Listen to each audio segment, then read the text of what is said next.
I forgot, yes, leave it on 10 to 20 minutes before you shower, wash, condition, everything. This will work for the keratin protein as well as just the regular straight keratin. One of them is a blend, one of them is a mix. The one with a kit that comes with argan oil, that one is a blend.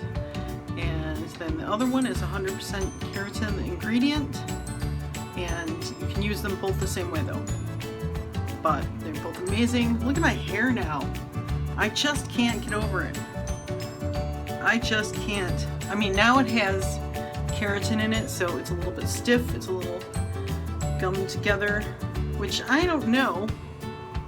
You know, if you can, it's kind of almost crunchy. Feels like there's a bunch of gel in there. So, I don't know. You know, a lot of people have been asking me if you can leave the keratin in and not rinse it out.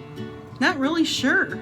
I would think it would cause breakage if you started combing it, so I'm not really very excited to try it at this point, to tell you the truth.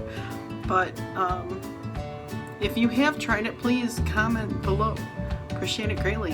Thanks.